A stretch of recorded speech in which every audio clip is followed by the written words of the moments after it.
नमस्कार, आप देख रहे हैं मुद्दा आपका। मैं हूं प्रीति सिंह। राष्ट्रमंडल खेल कल यानी 28 जुलाई से बर्मिंघम में शुरू हो रहे हैं। 8 अगस्त तक चलने वाले राष्ट्रमंडल खेलों के लिए भारतीय दल जहां एक तरफ तैयारियों में जुटा है, वहीं दूसरी तरफ डोपिंग के कारण टीम की चिंता लगातार बढ़ रही है। कॉमनवेल्थ गेम्स से पहले भारत के कुछ खिलाड़ी डोपिंग के मामले में फंसे हैं। एक हफ्ते से भी कम वक्त पहले एस धनलक्ष्मी और ऐश्वर्या बाबू को डोप टेस्ट में पॉजिटिव पाया गया था। वहीं अब एक और एथलीट का प्रतिबंधित ड्रग के लिए पॉजिटिव पाए जाने के बाद भारतीय टीम से बाहर किया जाना लगभग तय है। डोपिंग के इस हालिया नतीजे के बाद महिला 4x100 मीटर रिले टीम में सिर्फ 4 सदस्य बची हैं। अगर बाकी बची 4 सदस्यों में से कोई चोटिल होता है तो अन्य ट्रैक स्पर्धाओं से किसी को उतारा जा सकता है, लेकिन ऐसी स्थिति में टीम का प्रदर्शन प्रभावित होगा। शुरुआत में 37 सदस्यीय भारतीय एथलेटिक्स टीम में दुती चंद, हिमा दास, श्रावणी नंदा, एनएस सिमी, एस धनलक्ष्मी और एमवी जिल्ना को चुना गया था, लेकिन सिर्फ 36 खिलाड़ियों का कोटा मिलने के बाद जिल्ना को टीम से हटा दिया गया। पर धनलक्ष्मी के डोप परीक्षण में विफल रहने पर जिल्ना को टीम में फिर शामिल किया गया। भारत के कुल 215 खिलाड़ी 19 खेलों की 141 स्पर्धाओं के लिए चुने गए थे। कॉमनवेल्थ गेम्स से पहले भारत को डोपिंग से लड़ाई लड़नी पड़ रही है। भारत में खेलों को डोप मुक्त बनाने के लिए सरकार मॉनसून सत्र में ही राष्ट्रीय एंटी डोपिंग बिल पास कराने की कोशिश में है।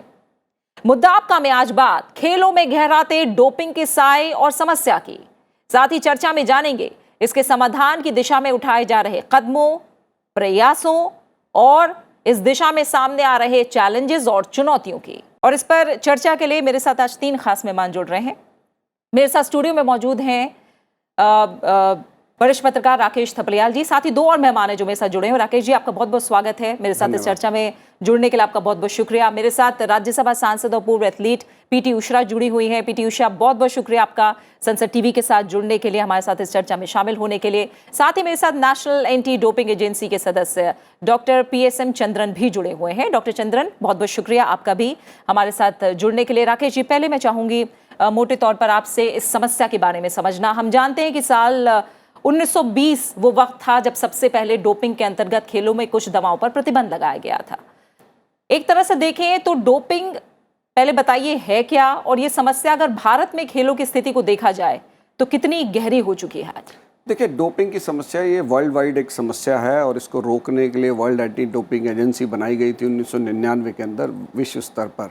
और उसकी बहुत सी उन्होंने ऐसी दवाएं जो कि आपको प्रोहिबिट की गई कि भाई आप उनका इस्तेमाल नहीं कर सकते, अगर उनका इस्तेमाल करेंगे तो आप डोपिंग के दायरे में आ जाएंगे।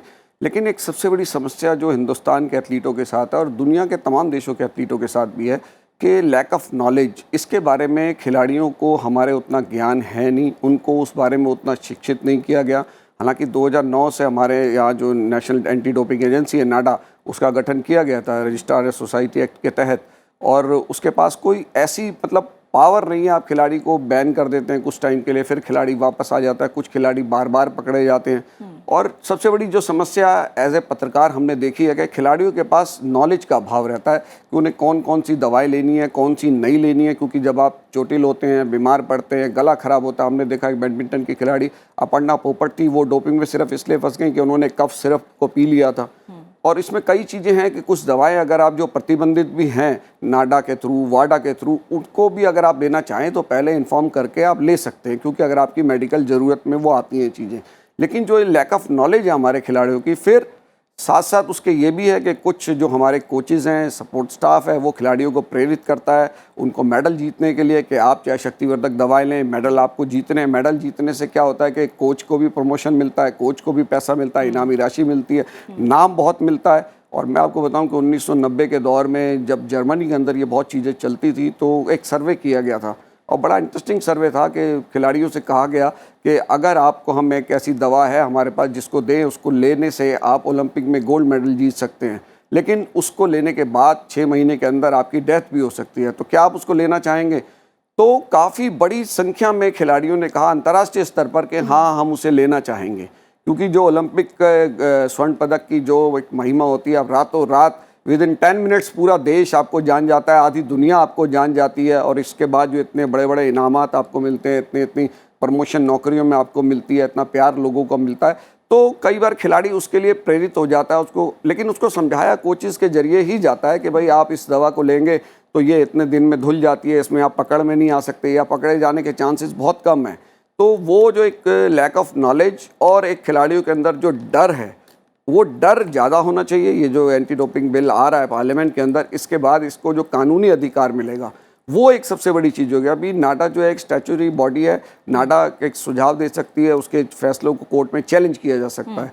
लेकिन अब ये जब बिल बन जाएगा उसके बाद जो होगा कि उसको एक कानूनी आधार मिलेगा और उसको खिलाड़ियों के अंदर एक डर जो है वो ज़्यादा बैठेगा और उसकी जो जांच होगी वो भयंकर होगी, सजा भी काफ़ी तगड़ी होगी। बिल्कुल लेकिन जी, बिल को लेकर क्या है और क्या किया जा सकता है, क्या किया जा रहा है, उस पर जाहिर तौर पर बात करेंगे। आपने बहुत इंपॉर्टेंट पॉइंट्स हैं जो हमें बताए हैं कि आखिर क्यों खिलाड़ी डोपिंग का सहारा लेते हैं और कहीं ना कहीं हम देखें, जैसा आपने भी कहा कि बहुत जल्द एक तरह से मैं कहूँ मशहूर होने के लिए कहीं ना कहीं ये शॉर्टकट जो है वो अपनाया जाता है।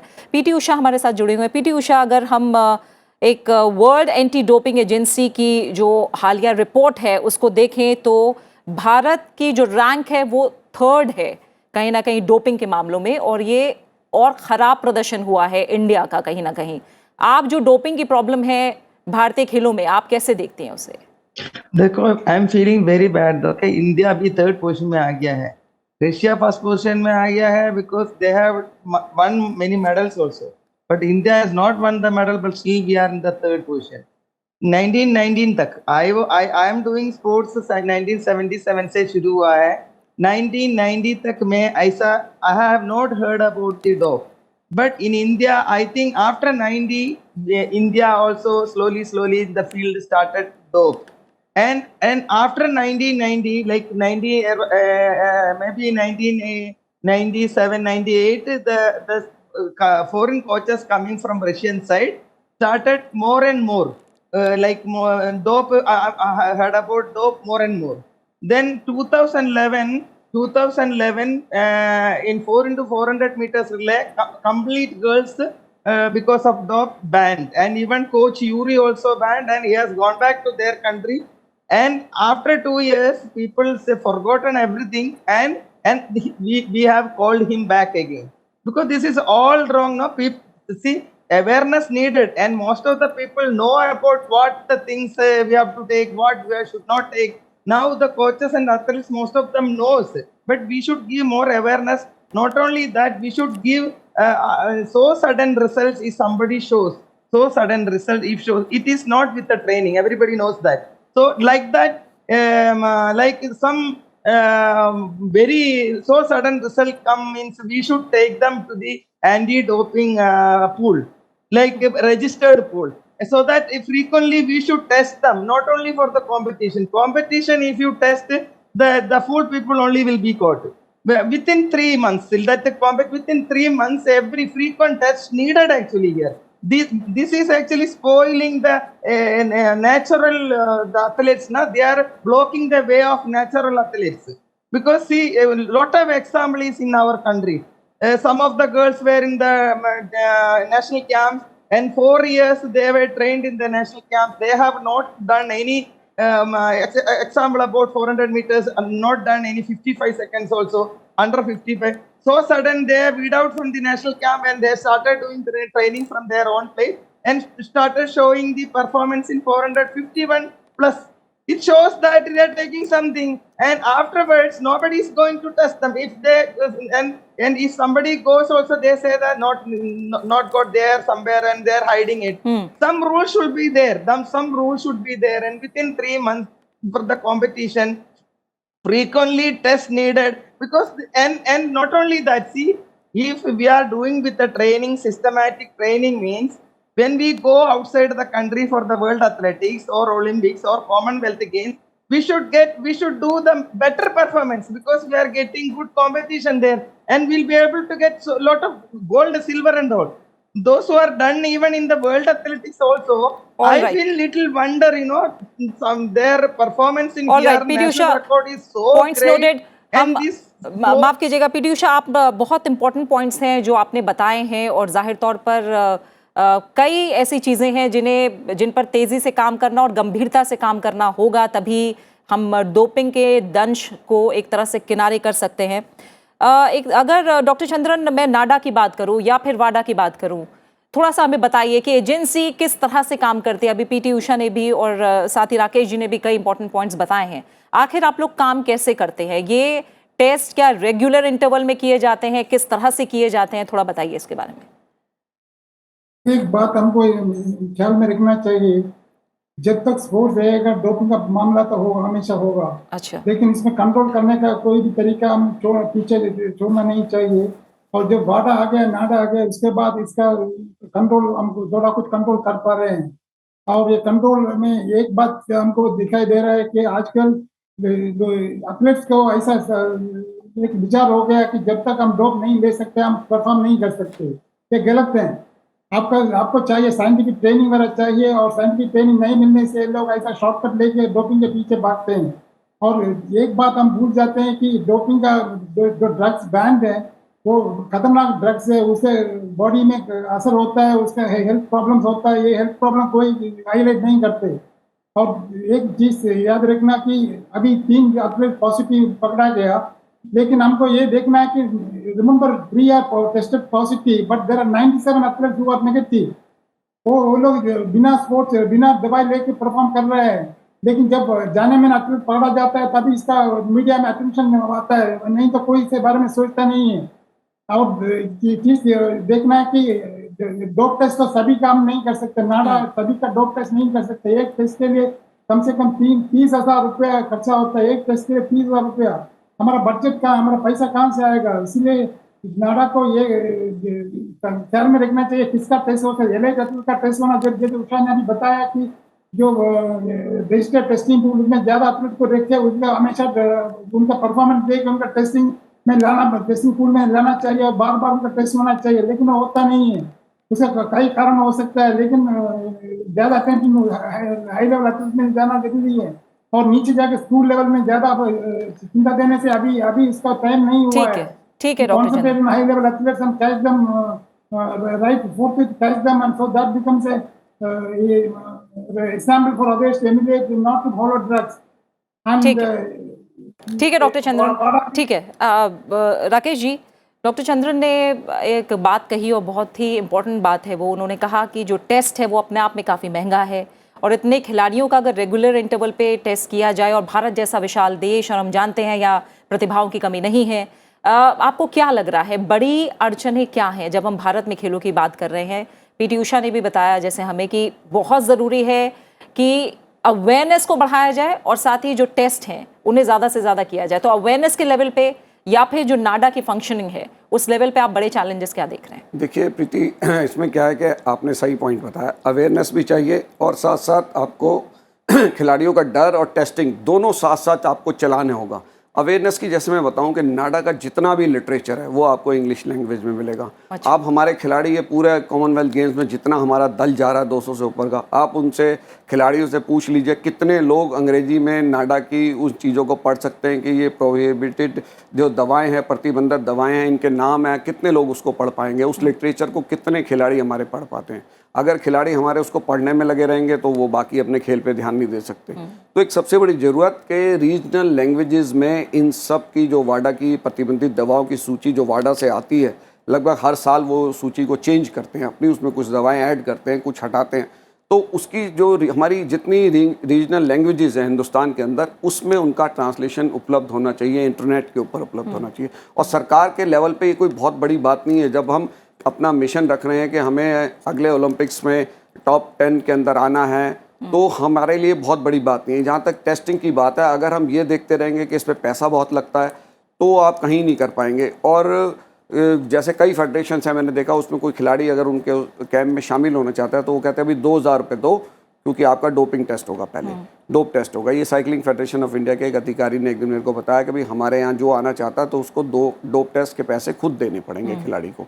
तो ये खिलाड़ी के ऊपर बहुत बड़ा भार है। एक गरीब खिलाड़ी, उसके अंदर अगर प्रतिभा है, अगर आप उससे टेस्टिंग के पैसे लेने लगेंगे तो फिर सरकार किस लिए? मुझे लगता है कि सरकार को टेस्टिंग की चीज़ें बढ़ानी होंगी और पैसे की चिंता, हमारी सरकार तो ऐसी खेल प्रेमी ये सरकार आई है जो खिलाड़ियों की हर तरह से मदद करने को तैयार है। आर्थिक मदद हो, खिलाड़ी कोई सुविधा मांगता है, हमारे खेल प्रेमी प्रधानमंत्री नरेंद्र मोदी जी हों, चाहे हमारे खेल मंत्री अनुराग ठाकुर हों, तुरंत उस समस्या को हल करते हैं। किसी बहुत कम खिलाड़ी अब सुविधाओं का दुखला रोते हुए हमें मिलते हैं, क्योंकि उन्हें तमाम सुविधाएं मिल रही हैं। तो ये डोपिंग एक ऐसा इशू है, इससे देश की बदनामी भी होती है। जैसे आपने बताया कि तीसरी रैंक पे हम वहाँ पर पहुँचे हुए हैं, तो हमें उससे बहुत नीचे आने की ज़रूरत है।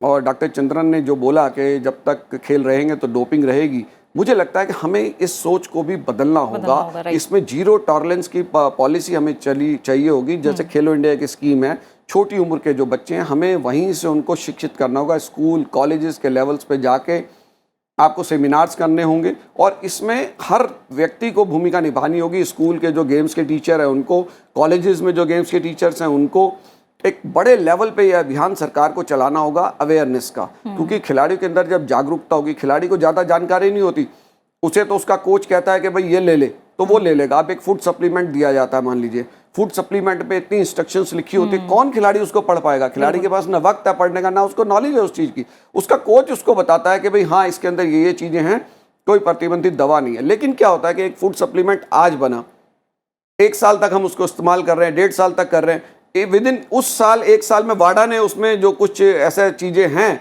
मसाले उसके अंदर, जो वाडा ने उसको प्रतिबंध उसमें डाल दिया। ऐसा होता क्यों है? थोड़ा सा बताइए। आम आदमी के अंदर भी उत्सुकता है कि जो चीज 1 साल तक बैन नहीं है वो अचानक बैन लिस्ट में आ जाती है। अब ये तो देखिए जो वाडा के एक्सपर्ट्स हैं वो डिसाइड करेंगे ना इस चीज को। हम वाडा के हिसाब से चलते हैं, जो नाडा हमारा उसका कुछ नहीं है। जो वाडा लिस्ट देगी हमें उसके हिसाब से यहाँ पर चलना है। नाडा का काम सिर्फ एक बहुत बड़े लेवल पे मैं कहता हूँ कि अवेयरनेस फैलाने का है। वो सरकार के जरिए हो सकता है, टेलीविज़न पे लगातार, जैसे आप ये शो कर रही हैं, तो इस शो से भी हमारे बहुत से खिलाड़ी जो देख रहे होंगे, युवा खिलाड़ी, उनके माँ बाप, उन सबको अवेयर करने की ज़रूरत है। उन सबको जागरूकता फैलानी होगी गाँव लेवल पे, क्योंकि हमारे खिलाड़ी कहाँ से आ रहे हैं? गाँव से आते हैं, देहात से आते हैं। तो वो एक सबसे बड़ी चीज़ है। और जो ये फूड प्रोडक्ट्स वाली जो सप्लीमेंट्स वाली कंपनियाँ हैं, अब आजकल तो इंटरनेट के जरिए लोग अपने घरों में मंगाते हैं, विदेशी कंपनियों का मंगाते हैं, कोई रोक ऐसी है नहीं। और इतना बड़ा ये बिजनेस है, इतना बड़ा धंधा ये बन चुका है कि जब तक आप इसको लगाएंगे नहीं रोक। देखिए फूड सप्लीमेंट सबसे ज़्यादा कौन खाता है? हमारे बॉडी बिल्डर्स खाते हैं, पूरे वर्ल्ड के अंदर आप देखें। और सबसे ज़्यादा जो डोपिंग के केस है 22% पूरे उसमें वर्ल्ड के अंदर बॉडी बिल्डिंग के अंदर मिलते हैं। उसके बाद 18%, ये वाडा की रिपोर्ट है 2019 की, उसके बाद एथलेटिक्स के अंदर मिलते हैं पूरे वर्ल्ड के अंदर। एथलेटिक्स 18% है, फिर 14% आप साइकिलिंग में आते हैं, 13% वेट लिफ्टिंग में आते हैं। और जो एक्सपर्ट हैं, डॉक्टर चंद्रन इस चीज़ को जानते हैं, किसी भी खिलाड़ी को जो ये प्रतिबंधित दवाओं से अपने शरीर की ताकत को बढ़ा रहा है, उसकी शक्ल देख के पता लग जाता है थोड़े टाइम में, वो चेहरे पे उनके आ जाता है खिलाड़ियों के। बिल्कुल। और जैसे आपने बताया कि body building, athletics, weight lifting, इसमें सबसे ज़्यादा इस्तेमाल होता है। और पीटी उषा, 2015 की बात करूँ, जब 21 वेट लिफ्टर्स जो थे वो प्रोविजनली सस्पेंड किए गए थे नेशनल वेट लिफ्टिंग फेडरेशन की तरफ से। और हम जानते हैं कि आजकल, जैसा राकेश जी ने भी कहा, कि स्टेरॉइड्स का इस्तेमाल या फिर जो बैंड सब्सटेंसेज हैं उनका इस्तेमाल बहुत बड़े लेवल पर हो रहा है। मैं धनलक्ष्मी की अगर बात करूं, उन्होंने रिकॉर्ड तोड़ा, बहुत ज़्यादा चर्चा में आई, और उसके बाद अब डोपिंग को लेकर डोप टेस्ट में उनका फेल हो जाना, आपको क्या लग रहा है कि कहीं ना कहीं खिलाड़ियों पर अगर इस तरह की जांच है, उनके नाम सामने आ रहे हैं, एक बार आप रिकॉर्ड तोड़ रहे हैं, एक बार आप कहीं ना कहीं डोपिंग में फंसते पाए जा रहे हैं, तो ये चीज़ें कैसा इंप्रेशन एक खिलाड़ी पर, जो मैं कहूँ भरता खिलाड़ी है या फिर स्पोर्ट्स की फील्ड में कुछ अच्छा करना चाह रहा है, कैसा इंप्रेशन उस पर आता है? एक तरफ रिकॉर्ड तोड़ना, एक तरफ फिर जो बैंड सब्सटेंसेज हैं उनका इस्तेमाल होना।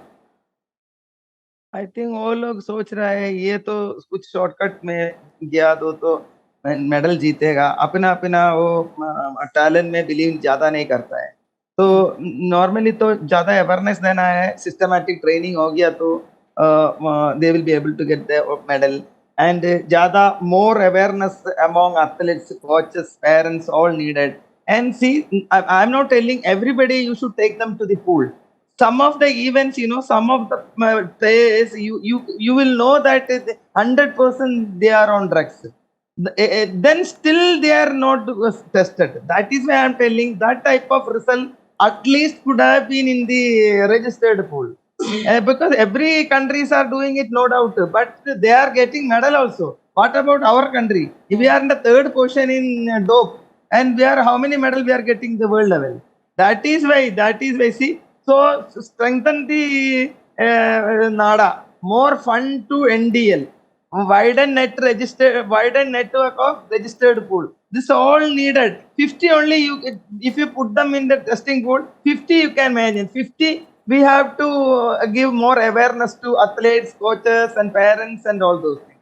This three, if we work all those things, then I think it will take time for within 3 years, little bit control will be there. Especially for junior level also now started. Not only for seniors, especially junior side. That is why they'll show good performance junior. When they become senior, they are zero now. So something has to be done actually. अब Commonwealth games कल से ही हैं, जो अभी तक के result हैं और जो ये खबरें डोपिंग को लेकर अब सामने आई, इसका इफेक्ट कैसे पड़ेगा एक खिलाड़ी के तौर पर, अगर आप बताएं।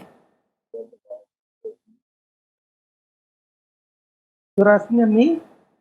जी PT Usha, I'm not heard about it. Please. मैं ये कहना चाह रही हूँ, अब कल से ही कॉमनवेल्थ गेम जो है वो शुरू हो रहे हैं और उसके पहले इस तरह की खबरें और डोप टेस्ट में पॉजिटिव पाए जाना, मैं समझना चाहूँगी खिलाड़ी जो पूरी टीम हमारी जा रही है उस पर कितना इसका नेगेटिव इम्पैक्ट पड़ता है, क्योंकि mental so everybody feel bad, when you go for the big meet and most of them are caught and India is coming to third, and if they hear all those things, they hear, it is a negative impact. But I think most of the players may be prepared well and gone. They should not worry about all those things, and I hope they'll do good performance there.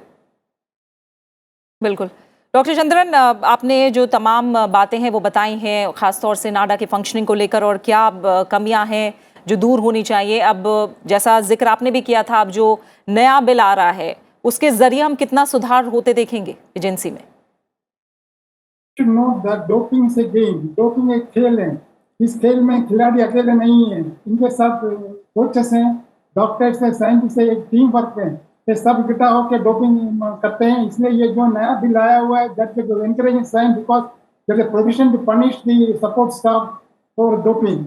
पहले ये नहीं था, पहले सिर्फ खिलाड़ी को punishment देता था, लेकिन ये बिल के through the bill we can punish the support staff. That's a big step, because without the support staff no successful can do successful doping. Doping ऐसा गोली खाने का मामला नहीं है, इनको ये पता होना चाहिए गोली, कौन सा गोली से फायदा होता है और कब खाना है, कब बंद करना है, कितना डोज में खाना है और इसका स्ट्रक्चर कैसे होता है, सब उनको जानकारी होना जरूरी है। जानकारी उनको कोचेस से मिलता है, सपोर्ट स्टाफ से मिलता है, साइंटिस्ट से मिलता है, न्यूट्रिशन से मिलता है।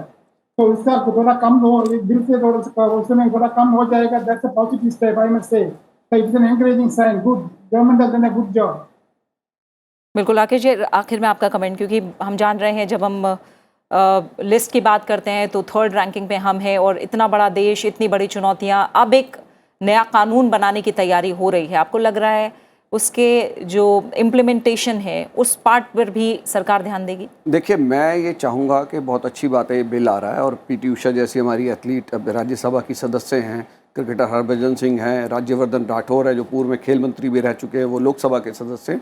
तो ऐसे लोगों को ज़्यादा से ज़्यादा बोलने का मौका मिलना चाहिए और जो हमारे ज़्यादातर सांसद हैं वो अगर इस पर चर्चा भी होगी तो वो उसका जो एडमिनिस्ट्रेटिव पार्ट है उसको देखेंगे। जैसा सुनने में आ रहा है कि भाई इसका एक नेशनल बोर्ड बनाया जाएगा for anti doping in sports, फिर एक डिसिप्लिनरी पैनल बनाया जाएगा, फिर एक उसको डिसिप्लिनरी पैनल जो डिसीजंस लेगा उसके खिलाफ अपील करने के लिए एक जो है अपील डिसिप्लिनरी पैनल बनाया जाएगा, फिर उसका चेयरमैन कौन होगा, उसका वाइस चेयरमैन कौन होगा। इस तरह की टेक्निकल चीज़ों के ऊपर मुझे लगता है कि ज़्यादा बहस हो जाएगी, जबकि ज़रूरत इस बात की है कि जो डोपिंग क्यों हमारे देश में होती है, इसको कैसे दूर किया जाए। कानून बने वो अच्छी बात है, लेकिन इसके प्रति जागरूकता पेरेंट्स को जागरूक करना पड़ेगा, आपके खिलाड़ियों को करना पड़ेगा। जैसे डॉक्टर चंद्रन ने कहा और मैं भी कह रहा हूँ कि कोचेस के बिना ये संभव नहीं है, सपोर्ट स्टाफ। अब इस बिल में ये भी एक बड़ा इंपॉर्टेंट बात है कि सपोर्ट स्टाफ में कौन कौन आएगा, क्या उसका फिजियोथेरेपिस्ट आएगा, क्या उसका डॉक्टर आएगा, क्या उसका मालिश करने वाला आएगा, आखिर कौन आएगा। लेकिन जब सजा का डर, सब मुझे लगता है कि इसमें जो फेडरेशंस के हमारे अधिकारी हैं उनको भी लाना चाहिए सपोर्ट स्टाफ की कैटेगरी के अंदर, क्योंकि वो भी तो एक सजा के पात्र होने चाहिए ना। जब उनकी फेडरेशन में लगातार अगर कोई खिलाड़ी पकड़े जा रहे हैं, अगर एथलेटिक फेडरेशन के हमारे एथलीट ये कॉमनवेल्थ गेम शुरू होने से ठीक पहले अगर एक हमारा एथलीट पकड़ा जाता है, डोपिंग के अंदर फंसता है, तो उसके एथलेटिक फेडरेशन के जो हमारे पदाधिकारी हैं वो क्यों नहीं उसके लिए रिस्पॉन्सिबल होने चाहिए? बिल्कुल होने चाहिए रिस्पॉन्सिबल। जब खिलाड़ी सफल होता है तो उसकी सफलता के 4 चांद लगाने में एथलीट अपना और अचानक अगर परफॉर्मेंस में अचानक कुछ समय में परफॉर्मेंस में सुधार आ रहा है, वो अपने आप में एक रेड फ्लैग है। वो उस चीज के एक्सपर्ट हैं। अगर एथलेटिक फेडरेशन की बात करें, आदिल सुमारी वाला जो है वो खुद ओलंपियन एथलीट रहे हैं और फेडरेशन के प्रेसिडेंट है, तो उनकी जिम्मेवारी बनती है और वो इस चीज़ की बारीकियों को अच्छी तरह से जानते हैं कि कौन कोच इस तरह से करा सकता है। उनको नज़र रखनी पड़ेगी, ट्रेनिंग कैंप्स में उनकी उपस्थितियां होनी चाहिए, उनकी अटेंडेंस होनी चाहिए।